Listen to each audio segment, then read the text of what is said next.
Dėkoju. Gerbiamas ministrė, ačiū už gerą išsamų pristatymą. Ir mano klausimas ir kartu gal toks noras giliau išgirsti paaiškinimą, nes kiek matau yra planuojami taip vadinamieji garsiniai radarai kaip sistema, kuri labai efektyviai naudojama Ukrainoje. Šiuo atveju kalbu, pavyzdžiui, apie vieną pavyzdį Zvuk, kurie yra išdėliojami palei pasienį ar aplink miestus ir labai lengvai ir gana nebrangiai identifikuojami skirtingų tipų, greičio ir modelių galimi dronai, raketos ir panašiai. Ir man teko bendrauti su jų atstovais, tai jie minėjo, kad už $500 000 jie pilnai galėtų sukurti akustinių radarų sistemą palei pasienį su Baltarusija ir net aplink Vilnių, kad ne vienas radaras, kaip dabar būna, nepraskristų nepastebėtas. Ar nagrinėja tokius variantus, net ir laikinai tokie variantai būtų efektyvūs, nes $500 000 suma, ta, ką jie teigia, tikrai atrodo labai nedidelė. Ir kitas dalykas, ar nereikėtų įtraukti miestus, kad miestai statydami galėtų statyti garso radarus dvigubo naudojimo, triukšmui, dar kažkam tai, o grėsmės atveju galėtų būti naudojami ir aptinkant karinius taikinius ar šūvių garsą ir panašiai. Dėkui.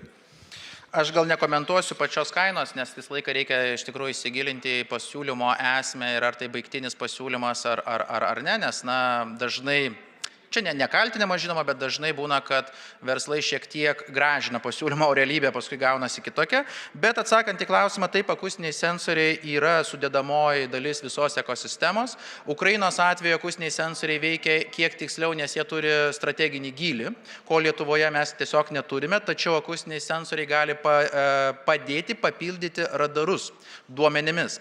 Ir akustiniai sensoriai, aš irgi šiai dienai dabar stovu prie akustinių sensorių, tai yra iš esmės mikrofonas. Bet pati svarbiausia dalis yra duomenų bazė, kad garsas dirbtinio intelekto pagalba arba tiesiog machine learning būdu būtų identifikuotas kaip, kas taip ir objektas skrenda iš garso. Tam reikia duomenų bazės. Šiai dienai Ukraina to duomenų bazę turi ir mes bendraujam su Ukraina, kad mes tą duomenų bazę įdiegę sensorius lygiai taip pat gautume ir kas yra svarbiausia, kad jinai būtų reguliariai atnaujinama, nes dronų tipai keičiasi. Ir kaip matėme Lietuvoje, kai krito ukrainietiškas dronas, visi mūsų ekspertai prisiekinėjo, kad tai yra Shahed tipo dronas. Pagal garsą, jie yra tai girdėję, realybėje pasirodė, kad tai visiškai kitokio tipo dronas. Todėl duomenų bazė šitoje vietoje yra ypatingai svarbu ir taip mes tai ėmam domen, kurdami bendrą vieningą ekosistemą. Atsakant dėl miestų, šiai dienai mano supratimu miestai jau turi akustinius sensorius, tai yra tos pačios kameros, visas kamerų tinklas, kas miestuose yra įdiegta. Ir čia, kai aš kalbėjau apie bendros ekosistemos kūrimą, būtent duomenimis grįstą procesų valdymą, tai ir yra galbūt galimybė integruoti tiek miestų turimą infrastruktūrą į vieną ekosistemą, tas kameras, tiek galbūt piliečių savanoriškai pagrindais integruoti jų turimas sodybų, kameras ir panašiai. Tai leistų mums lygiai taip pat plėsti savo galimybę detektuoti, bet galiausiai vis tiek mes remiamės į duomenų bazę. Nes garsą mes pagausime ir Latvijai šiuo atveju, kurie turi dalinai jau įdiegtą akustinę sistemą, jie negirdėjo drono, bet girdėjo sprogimą, kas iš esmės jau irgi yra pavėluotas veiksmas. Taip kad, atsakant trumpai, taip, tai analizuojam, dirbam, tą kryptim lygiai taip pat judam, bet tai nėra labai toksai paprastas ir aiškus sprendinys. Frakcijos vardu klausia Ramūnas Vyžintas. Gerbiamas ministrė, tikrai labai gera prezentacija.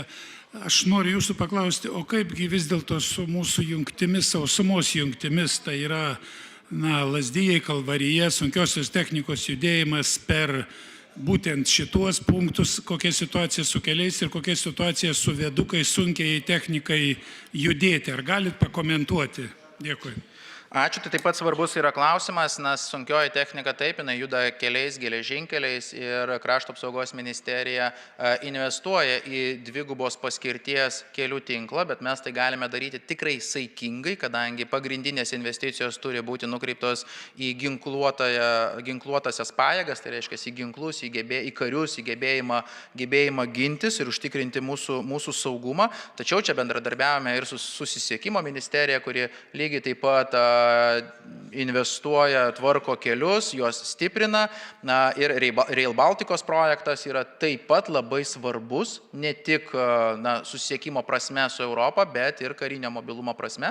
Ir kiek žinau, tas projektas jis juda į priekį, norėtųsi geresnio, didesnio tempo, bet gyvenimas yra toks, koks yra. Tad tikiuosi, spartą pavyks didinti. Iš Krašto apsaugos ministerijos mes tą palaikymą suteikėme, investicijas, saikingas investicijas darome.